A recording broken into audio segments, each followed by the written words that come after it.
Internet पर एक video ने बहुत लोगों को परेशान किया।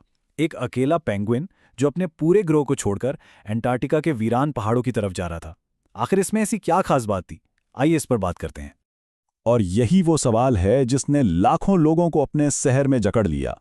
लोग ये जानना चाहते थे कि आखिर क्यों एक पेंगुइन समंदर को, यानी अपनी खुराक और जिंदगी को पीठ दिखाकर एक ऐसे रास्ते पर चल पड़ा जहां मौत के सिवा कुछ नहीं था। इस मौमे को सुलझाने के लिए हमें पेंगुइन्स की दुनिया में उतरना पड़ेगा। एक ऐसी दुनिया जो जमीन के सबसे ठंडे, सबसे बेरहम बर्र-ए-आज़म अंटार्कटिका में आबाद है। अच्छा, तो ये क्लिप कोई नया नहीं था।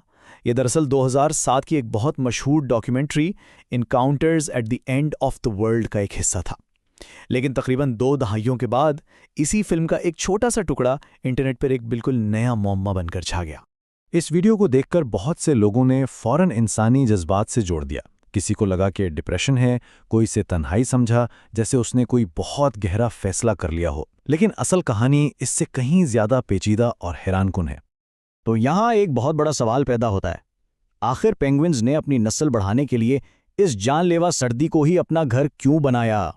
अंटार्कटिका मतलब दुनिया का सबसे ठंडा और तेज हवाओं वाला बर्र-ए-आज़म।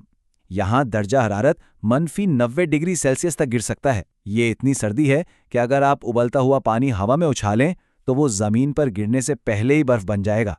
तो इसका जवाब है दुश्मन। अंटार्कटिका की जमीन भले ही एक बर्फानी सहरा है, लेकिन ये महफूज है। यहाँ कोई शिकारी नहीं। दूसरी तरफ समुंदर खुराक से भरा हुआ है, एक खजाने की तरह। मगर इसी समुंदर में लेपर्ड सील्स और किलर वेल्स जैसे खतरनाक शिकारी भी हैं। तो पेंगुइन्स ने इस खौफनाक ठंड को अपनी हिफाजत के लिए एक ढाल बना लिया है। और कुदरत ने उन्हें इस माहौल के लिए तैयार भी किया है। इनकी जिल्द के नीचे चर्बी की एक मोटी तह होती है जिसे ब्लबर कहते हैं। इनके पर इतने घने होते हैं कि बर्फानी हवाएं इनके जिस्म तक पहुंच ही नहीं पाती।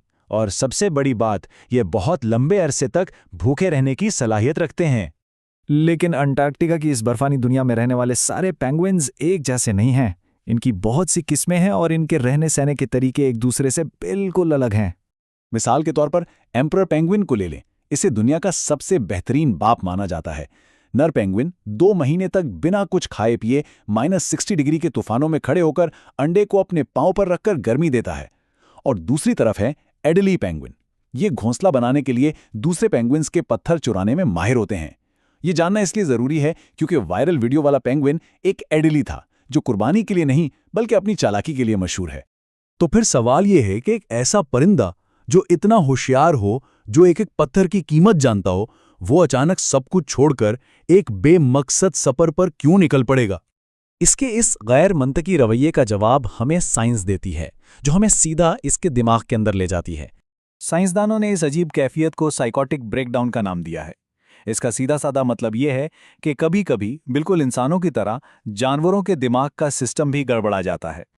देखें, पेंगुइन्स के दिमाग में एक कुदरती बिल्ट इन जीपीएस होता है। वो जमीन की मगनातीसी फील्ड यानी मैग्नेटिक फील्ड को महसूस कर सकते हैं। वो सूरज और सितारों की पोजीशन से रास्ता मालूम करते हैं और इन सारे सिग्नल्स को मिलाकर अपने जहन में एक बेहतरीन नक्शा बना लेते हैं। लेकिन कभी-कभी किसी दिमागी इन्फेक्शन, बहुत ज्यादा जहनी दबाव या शदीद भूख की वजह से इनका ये अंदरूनी कंपास टूट जाता है। और जब ऐसा होता है तो पेंगुइन को अपने सामने मौजूद साथी या समुंदर नजर नहीं आता। उसके दिमाग में बस एक गलत रास्ता अटक जाता है और वो उसी पर चलना शुरू कर देता है, चाहे वो रास्ता मौत की तरफ ही क्यों न जा रहा हो। तो साइंस हमें एक वजह तो बता देती है, लेकिन क्या इस कहानी का कोई जज्बाती पहलू भी हो सकता है? क्या जानवर वाकई दुख या गम महसूस कर सकते हैं? और उसका जवाब है हाँ। जब अंटार्कटिका की शदीद सर्दी में किसी पेंगुइन का बच्चा मर जाता है ना, तो वालिदैन उसे छोड़कर आगे नहीं बढ़ जाते।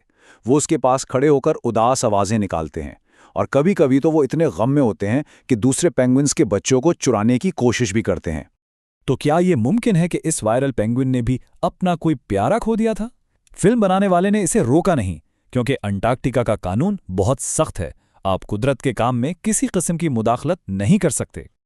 और यूं वो अकेला मुसाफिर बस चलता रहा पहाड़ों की तरफ, यहां तक कि वो नजरों से ओझल हो गया। उसके आगे हजारों किलोमीटर तक सिर्फ बर्फ थी, ना खुराक ना पानी। वो यकीनन भूख और थकन से कहीं बर्फ के ढेर में हमेशा के लिए सो गया होगा।